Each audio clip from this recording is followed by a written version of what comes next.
Welcome to सुविद्यु channel. आज हम discuss करेंगे क्लास 8 का एक छोटा सा चैप्टर रिसोर्सेज।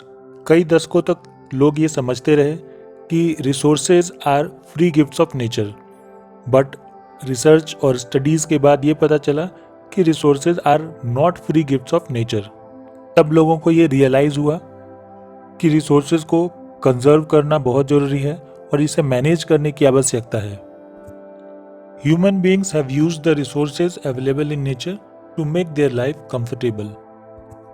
हमने रिसोर्सेज का यूज़ किया डेवलप करने के लिए, अपने लाइफ को कंफर्टेबल बनाने के लिए, लेकिन शायद कहीं ना कहीं अपने आप को खतरे में भी डाल लिया।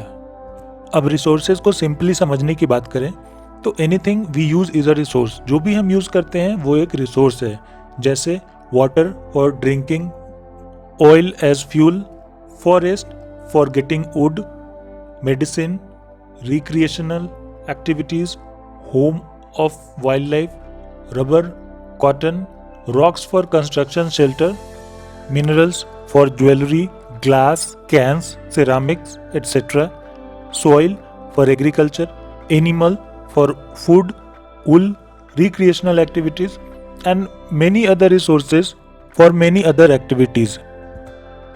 And what is the most important thing in a resource is the utility and value.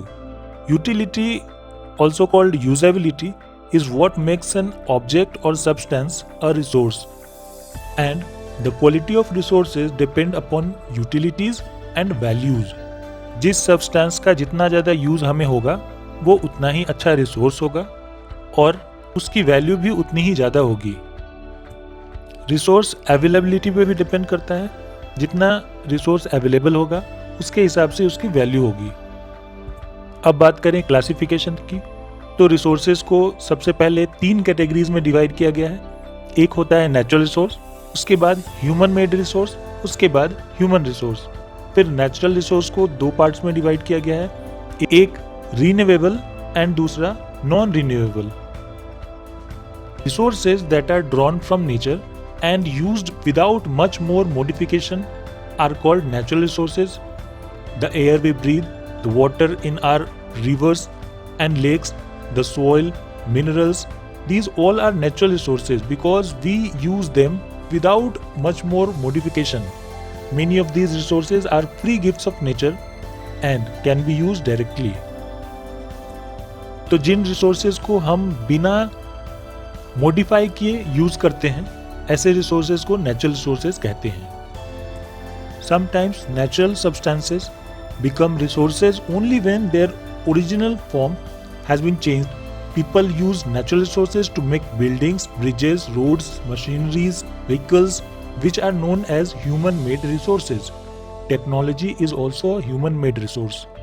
Substance को अगर हम change कर देते हैं ताकि हम उसका use ज़्यादा efficiently कर सकें, ऐसे रिसोर्सेज को ह्यूमन मेड रिसोर्सेज कहते हैं। जैसे सीमेंट का यूज़ करते हैं बिल्डिंग्स बनाने के लिए, आयरन ओर से हमने आयरन बनाकर फिर आयरन से कुछ और भी अप्लायंसेस बनाया है। तीसरा और सबसे इम्पोर्टेंट रिसोर्स है ह्यूमन रिसोर्स, हम खुद। Human resources refers to the number, that is quantity, and abilities, that is mental ability and physical ability of the people. The skills of human help in transferring the physical material into a valuable resource. So, जिस country का human resource, जिस reason का human resource जितना अच्छा होगा वो country उतना ही ज़्यादा डेवलप करेगा, वो रीजन उतना ही ज़्यादा डेवलप करेगा। ह्यूमन रिसोर्स में मेनली बात करें तो ह्यूमन की हेल्थ, ह्यूमन का स्किल और एबिलिटी, ये 3 चीज़ आते हैं। फिर नेचुरल रिसोर्सेज को रीन्यूएबल रिसोर्सेज में एंड नॉन रीन्यूएबल रिसोर्सेज में क्लासिफाई किया गया है। Renewable resources are those which get renewed or replenished quickly. Some of these are unlimited and are not affected by human activities, such as solar and wind energy. Yet, careless use of certain renewable resources like water, soil, and forest can affect their stock. So, clearly stated, sun is the ultimate source of energy. तो solar energy या wind energy का हम unlimited use कर सकते हैं, लेकिन water, soil and forest का हम अनलिमिटेड यूज नहीं कर सकते हैं। ऑल्दो ये रिप्लेनिश हो जाते हैं, लेकिन इनके रिप्लेनिश होने में भी काफी टाइम लगता है। ऐसे रिसोर्सेज को हम रीन्यूएबल रिसोर्सेज कहेंगे। Where non renewable resources are those which have a limited stock. Once the stocks are exhausted, it may take thousands of years to be renewed or replenished. Non renewable means जिसको new नहीं किया जा सकता है। ऐसे resource जिनको new बनाने में या उनका फिर से बनने में बहुत समय लगता है, ऐसे रिसोर्सेज को नॉन रिन्यूएबल रिसोर्सेज कहा जाता है। अब जैसा मैंने बताया था, रिसोर्स कंजर्वेशन बहुत ही इंपॉर्टेंट है। Using resources carefully and giving them time to get renewed is called resource conservation. Resources का यूज करना है केयरफुली, साथ ही उसको इतना टाइम देना है ताकि वो फिर से रिन्यू हो सके। इसी को रिसोर्स कंजर्वेशन कहते हैं। इसके बाद एक बहुत इंपॉर्टेंट टॉपिक आता है, दैट इज सस्टेनेबल डेवलपमेंट। ऐसा नहीं है कि हमें रिसोर्स का यूज करना ही नहीं चाहिए, बिल्कुल हमें रिसोर्स का यूज करना चाहिए, लेकिन यूज और स्टॉक के बीच में एक बैलेंस होना चाहिए। Balancing the need to use resources and also conserve them for the future is called sustainable development. Sustainable development is carefully utilizing resources so that besides meeting the requirement of the present, also takes care of the future generations.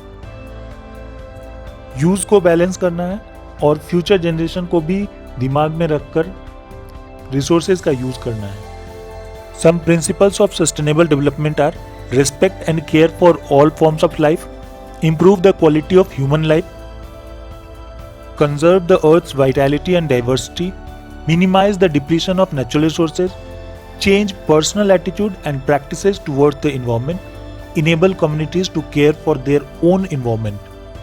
इन सभी principles का use करके ही हम sustainable development gain कर पाएंगे और सही मायने में हमारा डेवलपमेंट होगा.